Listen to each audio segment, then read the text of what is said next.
Hi everyone, it's been quite some time since I made a video about languages, or a video full stop, and super excited to be here today on the 2nd of January 2022 to think about what my language goals are for this year and to tell you a bit about my Portuguese project.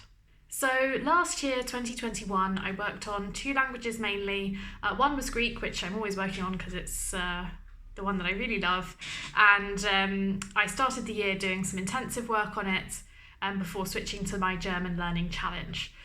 So I feel like over the rest of the year, my Greek kind of went backwards. I still do my conversation every week with my conversation partner, but I just really haven't done any study. So I would like to do some study of Greek this year, just to try and sharpen it up a bit.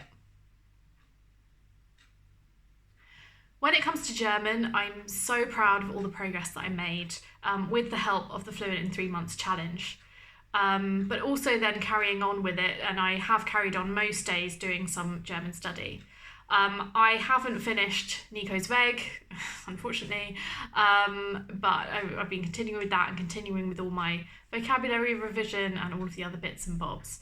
So I'm going to make a video in German to kind of address that point, where I am after 10 months of German. But to kind of pick that up here, I think I'm pretty firmly in A2, maybe even edging into B1. So next year I would really love to be solidly in B1 with German. And that brings me to my Portuguese project. This is kind of an unexpected project. I was thinking about maybe taking up a new language at some point, maybe coming back to Italian, but sort of circumstances have intervened, and I have the opportunity, hopefully, unless I get COVID in the next few days, to go to Portugal, to Lisbon, at the end of this week. I'm super excited to return to Lisbon. It's many years since I went. And yeah, I just thought, wow, this is the chance to go back to Portuguese, which I dabbled in probably about 10 years ago now. The thing about Portuguese, as I'm sure you know, it's a Latin language. So it is related to lots of things that I already know. I've got a really good grounding in French, and I've got Latin as well, although very rusty. So when I look at Portuguese and I look at the vocabulary, it's fairly straightforward for me. Although of course there are always some unexpected things in there. But with Portuguese, if you haven't listened to European Portuguese before, it is quite weird in terms of the accent. I say weird, I don't mean that in a derogatory way, but I suppose as opposed to both German and Greek, where all the syllables of a word are pronounced, so it's fairly straightforward when you hear a word to know what it is. In Greek, you have some orthographic weirdness with the E sounds, but for me that's okay because of ancient Greek. But with Portuguese, when you hear people speak, they're not saying every syllable, they sort of swallow some of the syllables.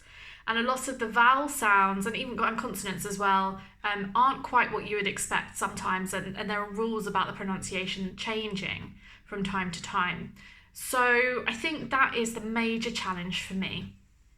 The other challenge is that there just aren't that many resources for European Portuguese out there. There are quite a lot for Brazilian Portuguese, but to find a sift through for the European resources, they're much more limited. And I found this 10 years ago. Obviously, there's way more out there now, and I've just been listening to a Spotify podcast on my walk. But in terms of what I was able to do with German, and something that made German much easier than let's say Greek, is that there were so many TV shows I could watch, and there's so many interesting bits of media that I could connect with. So I think Portuguese, European Portuguese, is going to be much harder in that respect. I don't know of any European Portuguese TV shows that I can access, for example, but if you know one, please tell me. Of course there is Brazilian Portuguese, but I just think because my emphasis needs to be on speaking and listening and getting that accent, I don't know how helpful that will be in the long run. And German was also really helpful because there are several kind of institutes, the Goethe Institute and Deutsche Welle, producing these really, really helpful resources that really pushed my progress. So I don't know if there's that out there for Portuguese. I need to look and do some proper research. Again, if you know, let me know.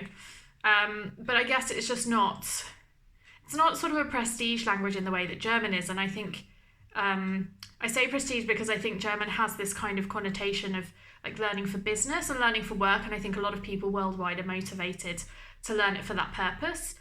Whereas Portuguese, a bit more like Greek, is more geared towards like tourists and travel, and of course there's a huge diaspora for both languages.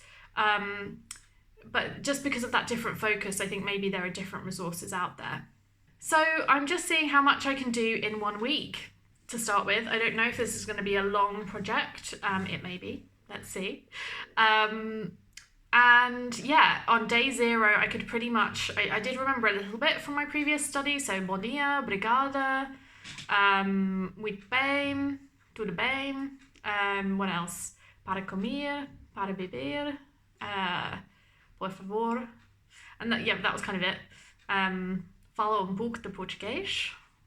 Now on day 2, I can say a little bit more. So I could say, olá, como estás? Estou bem, obrigada. I can say, queria garrafa de água, por favor. I could say, desculpa, boa tarde, boa noite. What else?